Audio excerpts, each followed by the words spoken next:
Hello everyone, welcome to Varsha science. आज हम करेंगे क्लास 7 का चैप्टर 1, न्यूट्रिशन इन प्लांट्स।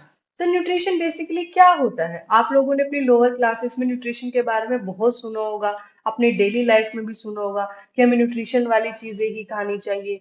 लेकिन न्यूट्रिशन एक्चुअल में होता क्या है, ये इस चैप्टर में हम जानेंगे।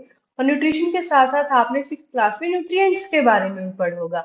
Try to recall it. Nutrients क्या क्या होते हैं, जैसे carbohydrate, protein, fat, different types of vitamin, ये आप लोगों ने पढ़े होंगे। तो इस चैप्टर में हम पढ़ेंगे कि न्यूट्रिशन क्या होता है, वाई वी नीड इट, हमें ये क्यों चाहिए, और न्यूट्रिशन के टाइप्स क्या क्या हो सकते हैं। और एक सबसे बड़ी बात, इस चैप्टर में हम पढ़ेंगे न्यूट्रिशन इन प्लांट। देखो, न्यूट्रिशन काइंड ऑफ एक हमें एनर्जी चाहिए, तो वो ह्यूमंस को भी चाहिए, एनिमल्स को भी चाहिए, प्लांट्स को भी चाहिए। लेकिन इस चैप्टर में हम पढ़ेंगे प्लांट्स के बारे में। जैसे जैसे चैप्टर आगे बढ़ेगा, आपको बहुत सारी नई चीजें जानने को मिलेंगी। इस चैप्टर में हम क्लोरोप्लास्ट पढ़ेंगे, फोटोसिंथेसिस, फोटोसिंथेसिस कैसे होता है, कार्निवोर। हमने एनिमल्स तो सुने हैं कार्निवोर, लेकिन आज हम कार्निवोर वाले प्लांट्स भी पढ़ेंगे। तो सबसे पहले हम स्टार्ट करते हैं न्यूट्रिशन के बारे में। तो जब भी आपसे कोई न्यूट्रिशन पूछता है, तो सबके पास एक वर्ड आता है कि क्या होता है, कि एनर्जी। क्या एनर्जी कहने से क्या न्यूट्रिशन की डेफिनेशन पूरी हो जाती है? नहीं। तो न्यूट्रिशन क्या होता है, तो जानेंगे। और उसके बाद आप ये भी सोच सकते हैं कि एनर्जी बेसिकली हमारे पास आती कहाँ से है? फूड से ही तो आती है। यानी न्यूट्रिशन के लिए हमने क्या किया होगा, खाना खाया होगा। तो न्यूट्रिशन बेसिकली होता है, it is a process of taking in food by an organism, कि जो खाना है उसको अपने अंदर लेना। ऐसा थोड़ी है खाना ले लिया और काम चल गया। उस खाने के बाद उसको हमें क्या करना है, यूटिलाइज करना है। यूटिलाइजेशन बाय द बॉडी, खाना खाएंगे उससे हमें क्या मिलेगी, एनर्जी मिलेगी, और उसको बॉडी यूटिलाइज करेगी for various purposes. That is called nutrition. Basically simple form में न्यूट्रिशन क्या होगा, फूड होगा, खाना खाएंगे और उसके बाद उसका क्या करेंगे, हम यूटिलाइज करेंगे। क्लियर है? अब ये जो खाना खाने के बाद जो हमारे अंदर एनर्जी आई है, इसका क्या क्या इस्तेमाल होता है और कैसे कैसे कर सकते हैं। देखो, थ्रू डायग्राम बिल्कुल इजी है समझने के लिए।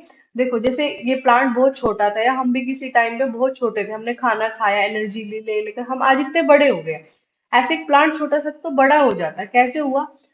एनर्जी के साथ बड़ा हुआ, इसने खुद के लिए खाना बनाया और खाना खाया भी।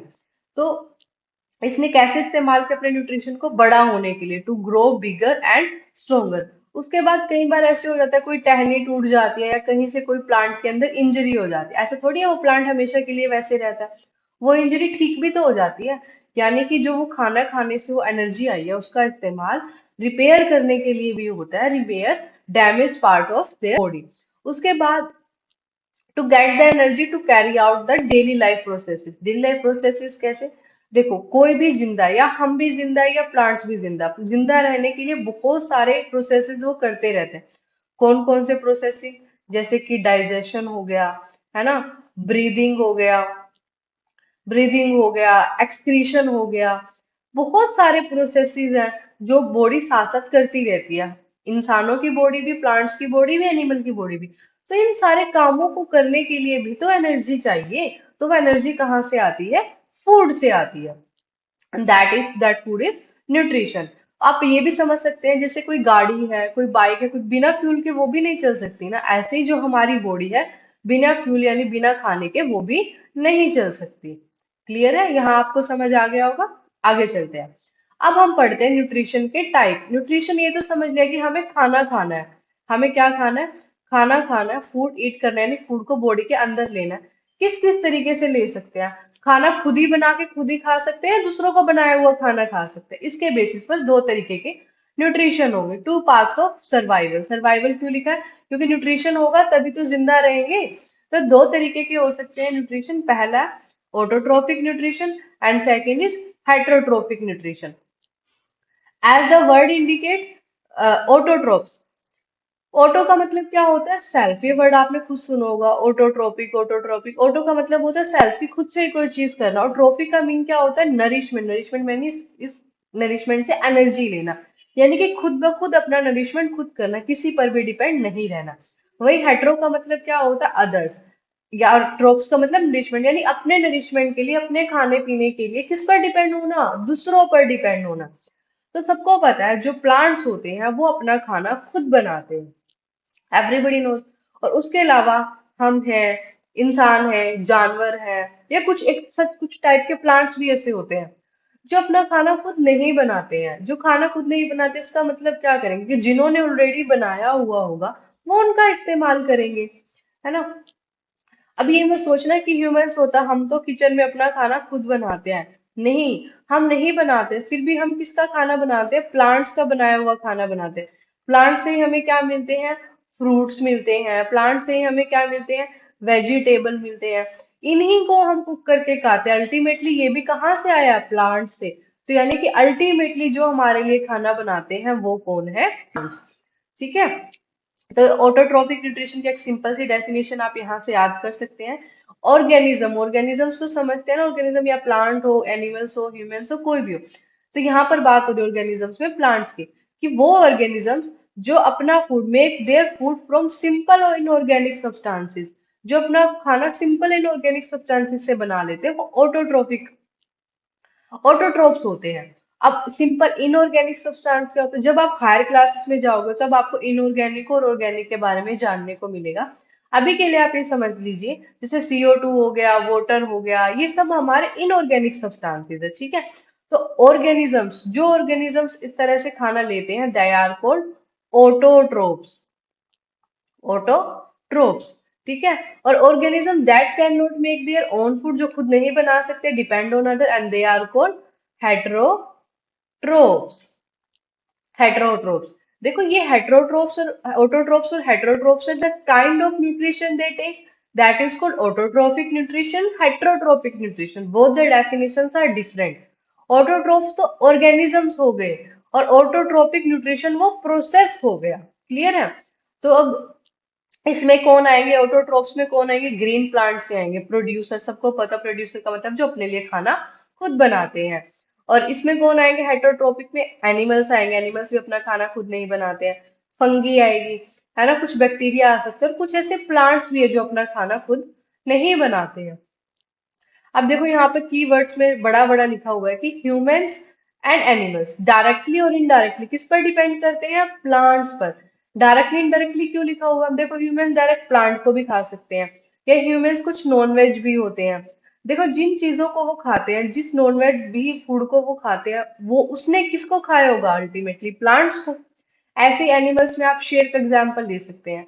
शेर एक कार्निवोर है, शेर प्लांट्स नहीं खाता। आप कह दोगे तो प्लांट पे डिपेंड नहीं है, लेकिन शेर ने हिरन को खाया। हिरन किस पे डिपेंड था? हिरन किस पे डिपेंड था? हिरन प्लांट पे डिपेंड था। तो डायरेक्टली इनडायरेक्टली हर चीज प्लांट पे डिपेंड है। तो हमारे लिए अब क्या जरूरी हो गया कि जो ये प्लांट है ये अपना खाना कैसे बना रही है, इसको तो समझना पड़ेगा ना, कि अपना खाना कैसे बना रहे हैं। तो यानी कि ऑटोट्रोप्स ऑर्गेनिजम्स हो गए हैं, ठीक है। और ऑटोट्रोपिक न्यूट्रिशन प्रोसेस हो गया है। ये वर्ड आपने ध्यान रखना है, इनको कंफ्यूज मत मत करने एक दूसरे से। यानी ऑटोट्रोप्स का मतलब क्या हो गया? अपना खाना खुद बनाओ, सिंपल सी बात है। ऑटो मतलब सेल्फ, ट्रोप मतलब नरिशमेंट, मतलब अपने लिए खाना इनको खुद बनाना है। कौन बनाते हैं? सबको पता है, प्लांट्स बनाते हैं। और ये याद रखना है कि जो ग्रीन प्लांट्स होते हैं, they are the only living being. Living मतलब ऐसी इकलौती जिंदा हस्ती है इस पृथ्वी पर जो किसी का हंट करके, शिकार करके, किसी से खाना मांग कर नहीं खाते हैं, खुद ही अपना खाना बनाते हैं और खाते हैं। तो they are called ultimate producer, मतलब सबके लिए, सबको, सबके करता धरता, सबके लिए बनाने वाले प्लांट्स हैं। तो किस प्रोसेस से वो खाना बनाते हैं? फोटोसिंथेसिस से बनाते हैं। फोटोसिंथेसिस भी पढ़ेंगे। फोटो, देखो सिंपल सा वर्ड है फोटो। फोटो का मतलब होता है लाइट, और लाइट भी कौन सी? सनलाइट। और उसके बाद सिंथेसिस का मतलब क्या होता है? सिंथेसिस का मतलब होता है टू प्रिपेयर, यानी कि बनाना। टू प्रिपेयर और टू कंबाइन, यानी कि सनलाइट की प्रेजेंस में कुछ चीजों को मिलाया जाएगा, और जिससे कि अपने लिए खाना बना लेंगे। तभी अभी देखते हैं इसकी कंप्लीट डेफिनेशन। तो जैसे इन्होंने डायग्रामेटिकल वे से इन्होंने समझाने की कोशिश की है कैसे कैसे फोटोसिंथेसिस होता है। आगे डिटेल में पढ़ते हैं। देखो फोटोसिंथेसिस रेसिपी, यानी कि प्लांट का किचन। अब देखो फोटोसिंथेसिस का मतलब होगा कि अपने लिए क्या बना रहे हैं? खाना बना रहे हैं। किचन क्यों बोल रहे हैं? क्योंकि हम भी किचन में अपने लिए खाना बनाते हैं। से प्लांट का किचन। अब देखो जब भी हम अपने लिए खाना बनाते हैं, हम कुछ इंग्रेडिएंट्स लेकर आते हैं, कोई भी रेसिपी होती है, पहले इंग्रेडिएंट्स लाते हैं। मान लो आलू गोभी की सब्जी बनाते हैं, पहले पोटैटो लेकर आएंगे, गोभी लेकर आएंगे, है ना, टमाटो लेकर आएंगे, अनियन लेकर आएंगे, ये सब चीजें लेकर आएंगे ना। तो ये भी इसके लिए क्या हो जाएंगे, इंग्रेडिएंट्स। अब इसको अपने लिए क्या क्या चाहिए, जैसे हमें आलू गोभी ये सब चीजें चाहिए, इसको अपने लिए क्या क्या चाहिए। एक तो सबसे मेन इसको चाहिए सनलाइट। दूसरा इसको अपने लिए क्या चाहिए, कार्बन डाई ऑक्साइड, जो इसको कहाँ से मिलेगी, एटमोस्फेयर से। दूसरा इसको अपने लिए क्या चाहिए, वाटर एंड मिनरल, जो इसको मिट्टी से मिलेंगे। देखो हमारे पास आलू गोभी सब तैयार होते हैं, उसके बाद हमें क्या चाहिए, पैन चाहिए, तो उसको हम रखते हैं किसके ऊपर, स्टोव के ऊपर, गैस के ऊपर रखते हैं ना बनाने के लिए। ऐसे तो नहीं इंग्रेडिएंट्स से ही खाना बन जाता, ऐसे ये अपने इंग्रेडिएंट्स ले आया, अब इसने एक पैन ले आया, अब ये भी अपने लिए खाना बनाना शुरू करेगा। अब इसके लिए खाना कौन बनाता है, इसके लिए पैन और हीट का काम कौन करता है, इसके लिए काम करता है क्लोरोफिल। कौन काम करता है, क्लोरोफिल। क्लोरोफिल क्या होता है, ये जो ग्रीन लीव्स होती है ना, उसके अंदर एक छोटा सा ग्रीन पिगमेंट होता है। ठीक है, तो एक छोटी सी कोई चीज समझ लीजिए कि ग्रीन पत्तियों के अंदर होती है। उसके पास क्या कैपेसिटी होती है, वो जो सनलाइट होती है ना, उसकी जो एनर्जी होती है उसको ट्रैप कर सकती है। अब ये सनलाइट को ट्रैप कर लेगी और सनलाइट की प्रेजेंस में इन सब चीजों को मिक्स करके जो हमें बनाना है वो बन जाएगा। तो डिश आउटपुट बनेगा क्या, जैसे हम बनाएंगे, जो अगर हम आलू गोभी इंग्रेडिएंट्स में लेकर आए हैं तो आलू गोभी बनेगी, भिंडी लेकर आए हैं तो भिंडी बनेगी। अब जो ये इंग्रेडिएंट लेके आए हैं, इनके बेस पर इनकी डिश बनेगी। इनकी डिश में देखते हैं क्या क्या बनेगा इन चीजों को कंबाइन करके। इन चीजों को कंबाइन करके क्या बनता है, एक तो बनता है ग्लूकोज, यही इनका है मेन खाना। ग्लूकोज का फॉर्मूला आप याद रखेंगे, C6H12O6। क्या, C6H12O6। ये CHO ये सब क्या होते हैं, कि जैसे जैसे आप हायर क्लासेस में पढ़ेंगे, एक पीरियोडिक टेबल आप पढ़ेंगे। पीरियोडिक टेबल माने इस पूरे अर्थ पर कुछ एक एलिमेंट्स, कुछ एक ऐसी चीजें हैं जिनसे मिलकर पूरी पृथ्वी बनी हुई है। उनमें से एक सी होता है, सी माने कार्बन, एक एच माने हाइड्रोजन, ओ माने ऑक्सीजन। अब ये 6 12 6 ये सब क्या लिखा हुआ है, ये है कि इसको ग्लूकोज बनाने के लिए कितने कार्बन के एटम चाहिए, 6, इसको 12, इसको 6। अभी के लिए आप इसका फॉर्मूला एज इट इज याद रख लीजिए। अगर आप इसी लेवल पर ये चाहते हैं कि कैसे ये सब बनता है, तो आप कमेंट कर सकते हैं, I be making a different lecture for that. ठीक है, तो ये ग्लूकोज की फॉर्म में अपना खाना बना लेते हैं, ये इसका फॉर्मूला है, याद रखना है आपको। ठीक है, ये बनाते हैं ग्लूकोज की फॉर्म में। अब जैसे हमने भी खाना बना लिया, सारा खाना उसी टाइम हम तो नहीं खाते, हम फ्रिज में रखते हैं ना उसको बाद में खाने के लिए। ऐसे ही ग्लूकोज से खाना तो इन्होंने बना लिया, बाकी का जो बचा हुआ खाना है किसकी फॉर्म में स्टोर करते हैं, स्टार्च। एग्जाम में आता है, this is very very important. ठीक है, ग्लूकोज किस फॉर्म में स्टोर स्टोर होता है, स्टार्च की फॉर्म में।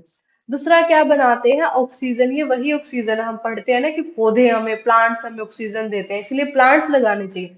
ये फोटोसिंथेसिस करते हैं, उसी प्रोसेस से हमें मिलती है क्या, ऑक्सीजन। ठीक है, अब देखो ये इसकी रिएक्शन है, cooking time and under light. Under light ही जब सनलाइट होते तभी अपना खाना बनाते, तो क्या क्या चीजें कंबाइन हुई है, इसको बोलते हैं रिएक्शन। ठीक है, इसकी रिएक्शन इज वेरी इंपॉर्टेंट, ये आपको याद रखनी है। हमने किसको कंबाइन किया है, कार्बन डाइऑक्साइड को और वाटर को, किसकी प्रेजेंस में, सनलाइट की। मतलब हमें खाना बनाने के लिए या रिएक्शन कराने के लिए जिन चीजों की जरूरत होती है उसको हम लिखते हैं किसके ऊपर, एरो के ऊपर। और सबसे इंपॉर्टेंट क्या था, क्लोरोफिल। क्लोरोफिल के अंदर ही तो ये सब चीजें मिक्स हुई हैं। ठीक है, और ये क्या बनाएगा, ग्लूकोज बनाएगा, ऑक्सीजन बनाएगा एंड वाटर बनाएगा। अब इसके आगे 6 लिखा है, इसके आगे 12। अगेन ये आपके हायर क्लासेस में आएगा कि ये कैसे होता है। अगर अभी भी आप जानना चाहते हैं तो आप कमेंट कर सकते हैं। ठीक है, अभी के लिए आपको ये रिएक्शन एज इट इज याद रखनी पड़ेगी, this is our photosynthesis reaction. Clear है, यहाँ से आपको पता लग गया होगा कि पौधे अपने लिए खाना बनाएंगे। क्या क्या चाहिए खाना बनाने के लिए, they need carbon dioxide. Carbon dioxide कहाँ से आएगी, एटमोस्फेयर से आएगी। They need water. वाटर कहाँ से आएगा, पौधे अपनी जड़ों से लेते हैं ना, रूट से आएगा पानी। क्लोरोफिल कहाँ है, जो प्लांट की लीव्स है उनके अंदर क्लोरोफिल है। सनलाइट, सन देवता, सबको पता है कहाँ पर है। क्या बनाएंगे, ग्लूकोज। ठीक है, फिर क्या बनाएंगे, ऑक्सीजन। ऑक्सीजन सबको पता है, पौधे ऑक्सीजन यानी कि पत्तियों से ही, यानी कि जो उसकी लीव्स होती है वहां से ऑक्सीजन को ये निकाल भी देंगे, और वाटर जो इसको इस्तेमाल करना होगा उसको कर लेंगे। अब एक एक चीज को देखें डिटेल में, कहाँ से क्या कुछ आया है। तो देखो लीफ फैक्ट्री को जूम इन किया हुआ है, ये हमारे एक लीफ होते हैं, आपने 6 क्लास में पढ़ा भी होगा। This is called mid leaf, है ना, पढ़ा होगा ना। मिडरीव, और ये सब क्या होती है, हमारी वेन्स होती हैं। फर्दर डिवाइड हो जाए तो वेनलेट्स होती है। अब अगर इसके एक हिस्से को हम काट के देखें ना, और माइक्रोस्कोप में इस तरह के कुछ स्ट्रक्चर दिखाई देते हैं। ये जो ऐसे बने हुए हैं, ऐसे बने हुए हैं, ये सब क्या है? ये सेल है। अब बार बार आपको वर्ड मिलेगा सेल, सेल भी आपको हायर क्लासेस में डिटेल में आएगा। अभी के लिए आप ये जान लीजिए, जितने भी ऑर्गेनिज्म है इस पृथ्वी पर, ऑर्गेनिज्म हम हैं, ह्यूमन है, प्लांट्स हैं, एनिमल्स हैं, बैक्टीरियाज हैं, कुछ भी कोई भी लिविंग ऑर्गेनिज्म इस धरती पर है, वो किससे बना हुआ है? सेल से बना हुआ है। किससे बना हुआ है? सेल से। और इस सेल क्या होती है? सेल के अंदर सब कुछ होता है जो उसको जिंदा रखने के लिए जरूरी होता है।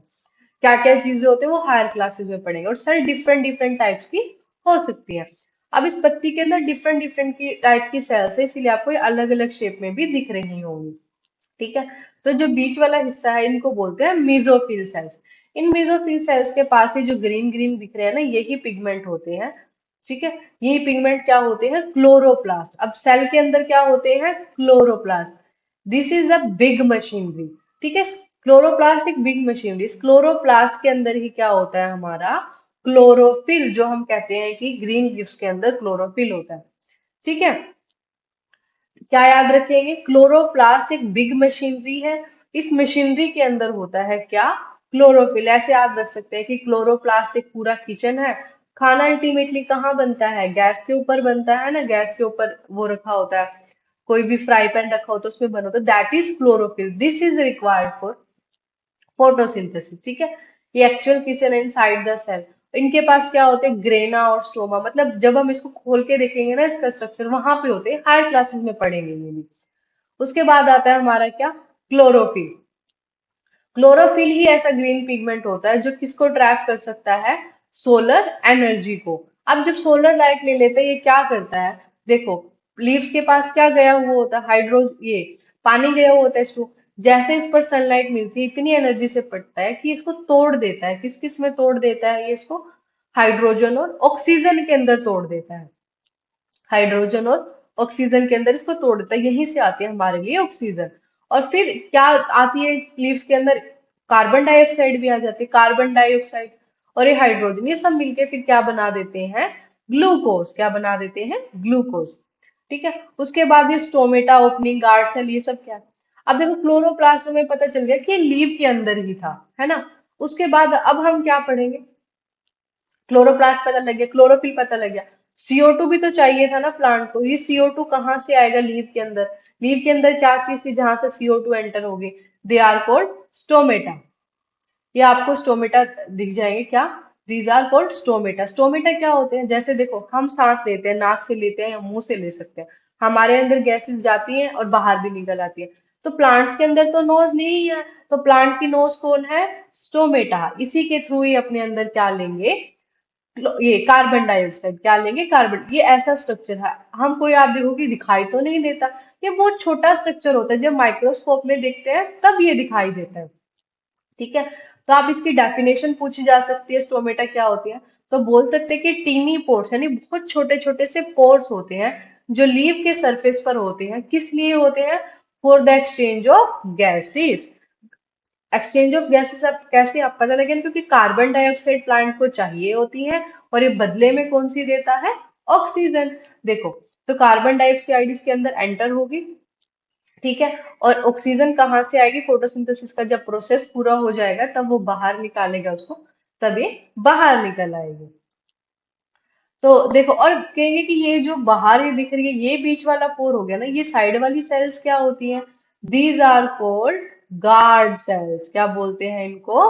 Guard cells. गार्ड सेल क्या करेंगे? अब देखो, ऐसा तो नहीं है कि प्लांट 24 घंटे फोटोसिंथेसिस करेगा, 24 घंटे उसको कार्बन डाइऑक्साइड दे। तो हमेशा उसको क्यों खुला रखना है? तो जब नीड होगी तभी खुला रखेगा ना। तो इसीलिए खुला खोलने और बंद करने के लिए गेट होते हैं घर में, है ना। तो हम अब तो गेट कीपर रखते हैं ना, कि जब कोई आए तो खोल दे दरवाजा, जब कोई नहीं आ रहा तो दरवाजा बंद कर दे। तो सेम ये गार्ड सेल करते हैं, इसीलिए इनका नाम भी गार्ड रखा गया है। तो जो ईच पोर होता है, ये किसके सराउंडेड होता है? टू किडनी शेप सेल्स होती है। देखो, किडनी शेप, किडनी जैसी लग रही है ना, इन्हीं को क्या बोलते हैं? Guard cell. और ये क्या करते हैं? ये रेगुलेट करती है। क्या? Opening and closing of stomata, कब खोलना है और कब बंद करना है। इनटेक किसका करते हैं, कार्बन डाइऑक्साइड को, और निकालते कौन सी है ये, ऑक्सीजन। क्लियर है। और जो आपके ग्रीन ग्रीन डॉट नजर आ रहे हैं ये सब क्या है, ये इसके अंदर क्लोरोप्लास्ट है। क्या है, क्लोरोप्लास्ट है। रिमेंबर क्लोरोप्लास्ट के अंदर ही क्या होता है, क्लोरोफिल होता है। ठीक है। ये न्यूक्लियस है, सेल का न्यूक्लियस बहुत जरूरी होता है, वो सेल का एक मतलब आप ब्लूप्रिंट समझ सकते हैं जो ये बताएगा कि सेल कैसे बिहेव करेगी, छोटे साइज की होगी, बड़े साइज की होगी, कैसे काम करेगी। जैसे हमारा ब्रेन होता है ना, ऐसे सेल का न्यूक्लियस होता है। ये सेल वॉल यानी कि जो इसकी आउटर लेयर होती है वो सेल वॉल इसकी शेप को मेंटेन रखती है। ये वैक्यूल इसके अंदर होगा, जो भी एक्स्ट्रा होगा इस वैक्यूल में चला जाएगा। ये सब क्या होते हैं, ये एक सेल के पार्ट होते हैं, ये हम हायर क्लासेस में डिस्कस करेंगे अगेन ये भी। उसके बाद इसका एक और काम होता है। देखो प्लांट्स ने अपना फोटोसिंथेसिस करने के लिए थ्रू रूट्स पानी ले लिया, क्या सारा पानी उसी टाइम इस्तेमाल कर लेंगे, वो नहीं, कुछ पानी एक्स्ट्रा भी होगा उनके पास जिसको वो निकालना चाहेंगे। ठीक है, अपनी बॉडी के अंदर से, प्लांट बॉडी के अंदर से। तो जो एक्स्ट्रा पानी होता है ना जिसको ये रिलीज करते हैं, दैट इज कॉल्ड ट्रांसपीरेशन। क्या, ट्रांसपीरेशन। और ये भी किनके थ्रू जाता है, स्टोमेटा के थ्रू जाता है। और ये ट्रांसपीरेशन क्यों जरूरी है, ट्रांसपीरेशन इसका प्लांट की बॉडी का जो टेम्परेचर है, टेम्परेचर को मेंटेन रखने के लिए ट्रांसपीरेशन बहुत जरूरी है। क्लियर है। अब देखो सिंपल लिखा हुआ है कि गार्ड सेल डिसाइड करेगा पोर कब खुलेगा और कब बंद होगा, इसीलिए इनका नाम गार्ड सेल। अब आप इसको इसका स्ट्रक्चर बनाना आता, आप सिंपली स्ट्रक्चर बना सकते हैं। These are guard cell, this is the opening, this is for stomata. Clear है। नेक्स्ट चलते हैं। अब पढ़ते हैं, कार्बन डाइऑक्साइड पता लग गया, पत्तियों के अंदर स्टोमेटा था वहां से आ गए, क्लोरोफिल पता लग गया। अब बारी आती है वाटर की, कि वाटर लीव्स तक कैसे पहुंचेगा। सबको पता है वोटर कहाँ पर है। और एक चीज याद रखना, जो हमारा ये स्टोमेटा था, पानी इसके अंदर से जा सकता है, H2O इसके अंदर से रिलीज हो सकता है, लेकिन इसके अंदर पानी एंटर यहाँ से नहीं करेगा। पानी एंटर करने का लीव्स के अंदर एक ही सोर्स है, दैट इज कॉल्ड रूट। मिट्टी में पानी होता है, सबको पता है, पानी की जड़ों को पौधे की जड़ों को पानी देते हैं हम, ताकि पौधे को पानी मिल जाए। यानी कि मिट्टी के अंदर पानी होता है और जो जड़ें होती है वो पानी को सक करती है, तो पानी ऊपर जाएगा। अब बारी आती है कि पानी ऊपर तक पहुंचता कैसे है।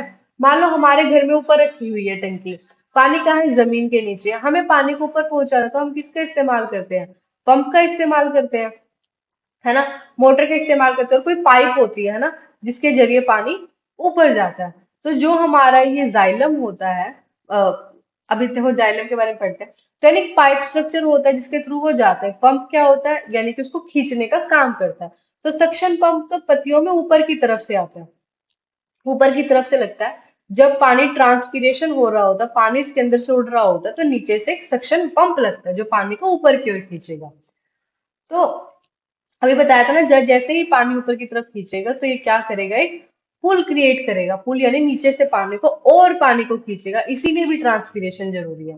तो पानी जाएगा, तो जिनके जरिए पानी जाएगा, जिन पाइप के जरिए पानी जाएगा, दे आर कॉल्ड जाइलम। क्या बोलते हैं उनको, जाइलम। तो जाइलम क्या होते हैं, ये बिल्ट इन होते हैं, यानी कि पहले से ही प्लांट के अंदर होते हैं, हमने नहीं लगाए हैं, घर वाले हम लगाते हैं लेकिन प्लांट के हम नहीं लगाते हैं। ये पाइप लाइक वेसल्स होते हैं जिनको हम कहते हैं जाइलम, जिनके अंदर से पानी कंटिन्यूसली चलता रहता है थ्रू रूट। रूट से जाता है, फिर किसको मिलता है, स्टेम को भी मिलेगा, ठीक है, ब्रांचेस को भी मिलेगा, है ना, और फिर किनको भी मिलेगा, लीव्स को भी मिलेगा। तो जाइलम पूछा जाता है आपसे पेपर में और क्लास में टेस्ट में पूछा जा सकता है, व्हाट इज जाइलम। तो आप कहेंगे कि पाइप लाइक वेसल, वेसल को आप एक पाइप लाइक ही समझ सकते हैं। पाइप लाइक वेसल होता है, वो क्या करता है, जिसके थ्रू पानी थ्रू रूट कहाँ पहुंचता है, स्टेम, ब्रांचेस एंड लीव्स में। या बोल सकते हैं water reaches from root to the stem, branches and leaves. Clear है। और अब देखो सब चीजें आ गई है ना, प्लांट के पास पता लग गया वाटर कहाँ से आएगा, ठीक है, रूट से आएगा, थ्रू क्या आएगा, जाइलम आएगा। आप आगे आगे पढ़ेंगे क्या, एक फ्लोएम भी होता है, ये भी आपको पढ़ना चाहिए। अब जैसे लीव्स ने क्या कर लिया है, लीव्स ने फूड बना लिया, अपने लिए ग्लूकोज बना लिया, स्टेम ने तो नहीं बनाया है। तो अब क्या इसको इसको एनर्जी नहीं चाहिए, इस हिस्से को, इसको भी तो चाहिए। तो इसको उसको साथ भी शेयर करना पड़ेगा ना खाना। तो खाना जिसके थ्रू ट्रांसफर किया जाता है, जो that pipe-like structure is called phloem. तो phloem helps in transfer of food and xylem help in transfer of water. Clear है? ये आप याद रखेंगे। तो सब चीजें आ गई हैं।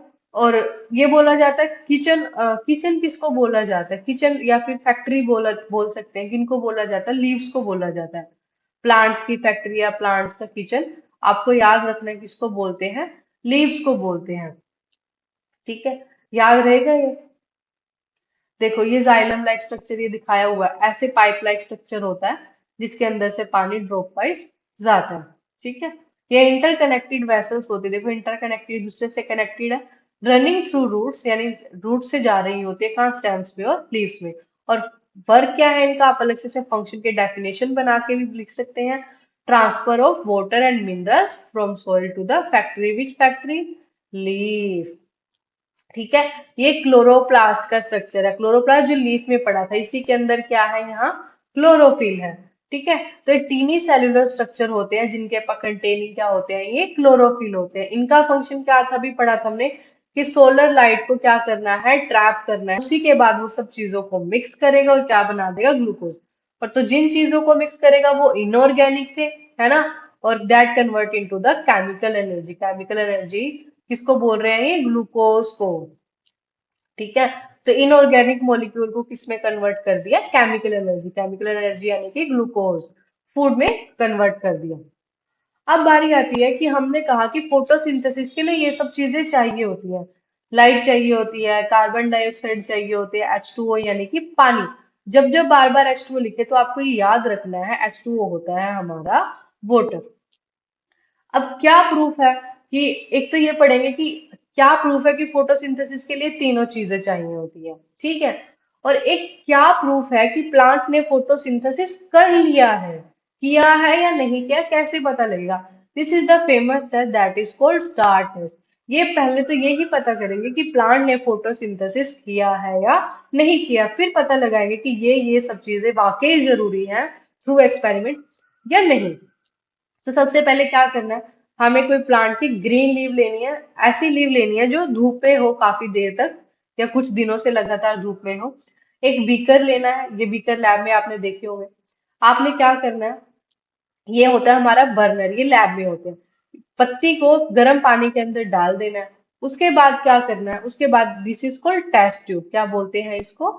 Test tube. ठीक है, ये लैब में होते हैं हमारे। फिर इस टेस्ट ट्यूब के अंदर हमें डालना है क्या? अल्कोहल। क्या डालना है? अल्कोहल। क्लियर है? अब अल्कोहल क्या होता है? अल्कोहल भी हमारा एक केमिकल होता है जो आप लोगों को लैब में मिल जाएगा। तो टेस्ट ट्यूब के अंदर हमने डालना है अल्कोहल। अब इस पत्ती को हमें किस में डालना है? अल्कोहल के अंदर। फिर से इसको गर्म करना है। अल्कोहल क्या काम करेगा? जो क्लोरोफिल होगा ना, देखो कोई पूछे ना कि इसका लीव्स का ग्रीन कलर किसकी वजह से होता है? वो भी किसकी वजह से होता है? इन प्लांट्स की वजह से। प्लांट्स में जो क्लोरोफिल होता है इसकी वजह से। These are responsible for the green colour of leaves. ठीक है, तो अल्कोहल है, ये क्या करेगा? ये इस तरह का केमिकल है जो इसके अंदर का जो क्लोरोफिल है इसको एक्सट्रैक्ट कर लेगा, ये निकाल लेगा क्लोरोफिल को। ठीक है, तो निकाल लेगा तो क्या होगा? कुछ देर तक इसको उबालेंगे। अब कहेंगे हमने डायरेक्ट इसी बीकर में जहां पानी था अल्कोहल क्यों नहीं डाल दिया? क्योंकि ये बहुत ज्यादा, इसका जो बॉइलिंग पॉइंट होता है ना, बॉइलिंग यानी कि जिस पर ये उबलना शुरू करते हैं, बहुत कम होता है। बहुत देर तक इसको गर्म करते हैं तो ये जल सकता था। मतलब ये बीकर टूट सकता है, एकदम से बाहर निकल के आ सकता है, हम जल सकते हैं। तो इसलिए टेस्ट ट्यूब के अंदर, और टेस्ट ट्यूब को रखा है पानी में ताकि धीरे धीरे गर्म हो।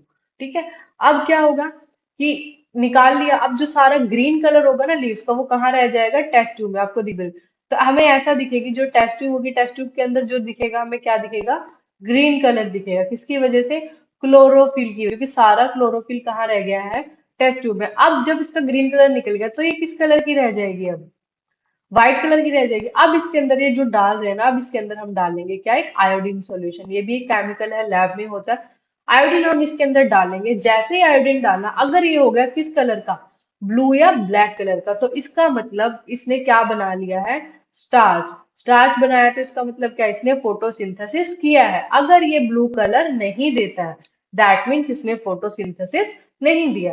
तो एक नंबर से आपसे ये भी पूछ सकते हैं, स्टार्च का पता लगाने के लिए, फोटोसिंथेसिस का पता लगाने के लिए किस केमिकल का इस्तेमाल करते हैं, कौन सा टेस्ट करते हैं? तो आप बोलेंगे आयोडीन टेस्ट। कौन सा? Iodine test. क्लियर है? तो ये जो ब्लू और ब्लैक कलर का मतलब है कि स्टार्च प्रेजेंट है। स्टार्च प्रेजेंट है तो मतलब क्या हुआ है? फोटोसिंथेसिस हुआ है। आई होप यहाँ तक आपको क्लियर हो गया होगा।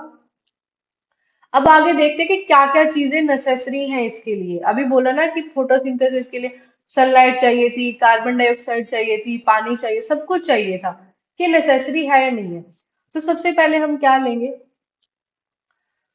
हाँ, अब हमें पता लग गया है कि फोटोसिंथेसिस जब होता है तो वो आयोडीन के साथ ब्लू और ब्लैक कलर देता है ना। तो उसी चीज का इस्तेमाल करके हम अब दूसरे टेस्ट करेंगे। अब जैसे ये लीव ली है हमने, ठीक है। अब इस पर क्या करेंगे? एक एल शेप पे पेपर चिपका लिया। चाहे तो आप एल शेप में चिपका लीजिए, चाहे आप ऐसे चिपका लीजिए, आपकी मर्जी है। मतलब हमने इतना हिस्सा क्या कर देना है? कवर कर देना। अब इस हिस्से को इस तरह से कवर कर देना है कि इस पर क्या नहीं पड़नी चाहिए? इस पर सनलाइट नहीं पड़ेगी। इस पर सनलाइट नहीं पड़ेगी। बाकी हिस्से पर क्या होगी? सनलाइट पड़ेगी। तो जब हम इसका टेस्ट करेंगे, क्लोरोफिल टेस्ट का, क्लोरोफिल नहीं सॉरी, जब इसका हम फोटोसिंथेसिस के लिए टेस्ट करेंगे, फोटोसिंथेसिस किया है नहीं किया है, तब हम लीव को के ऊपर क्या डालेंगे? आयोडीन डालेंगे। रिमेम्बर, ये आयोडीन नहीं भूलना है। अब जिस हिस्से में फोटोसिंथेसिस हुआ होगा यानी कि स्टार्च बना होगा, वो किस कलर का हो जाएगा? ब्लू या ब्लैक कलर का। और जिस हिस्से ने नहीं किया होगा वो कैसा रह जाएगा? जैसा था व्हाइट वैसा ही रह जाएगा।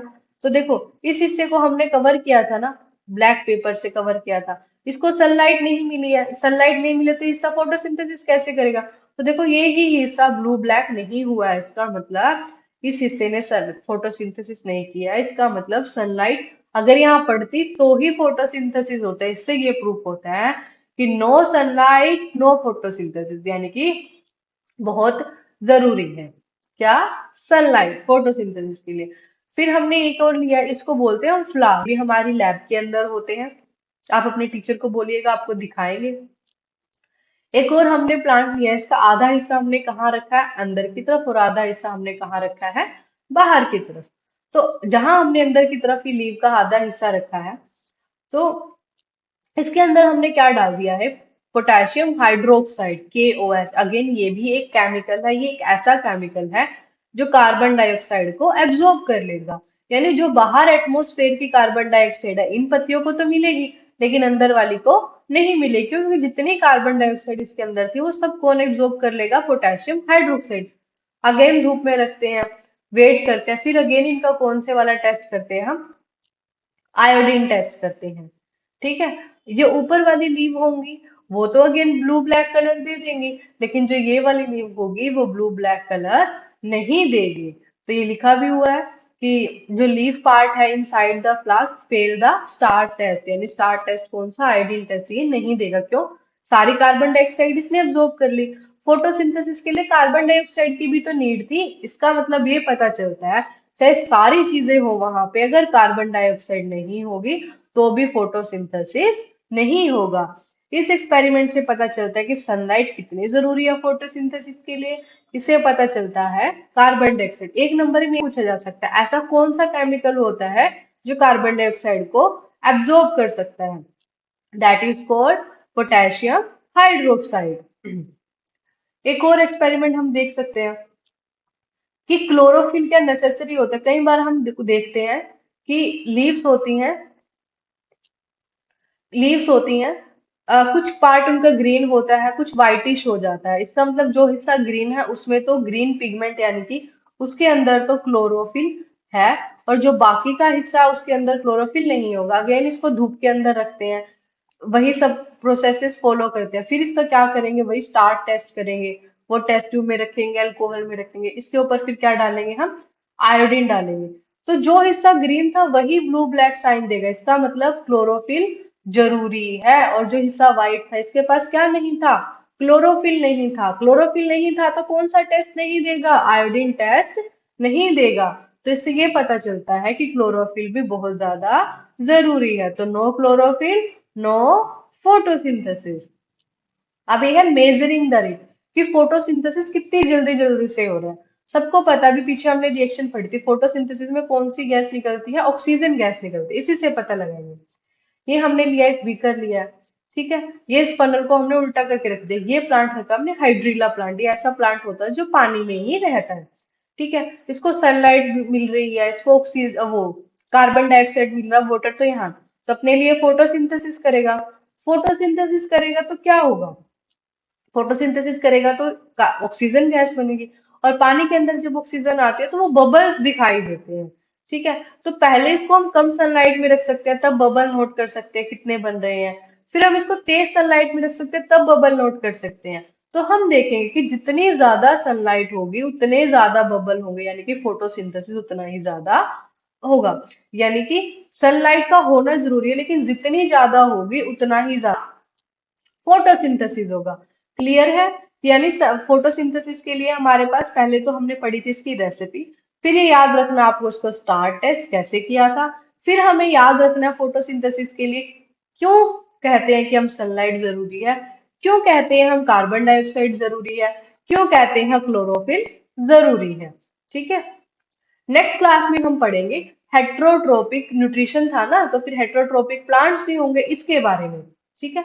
आई होप यहाँ तक आपको समझ में आया होगा। तो अगर आपको कोई क्वेरीज है तो आप कमेंट कर सकते हैं। आपको लेक्चर पसंद आया तो आप लाइक कीजिए, चैनल को सब्सक्राइब कीजिए। Thank you.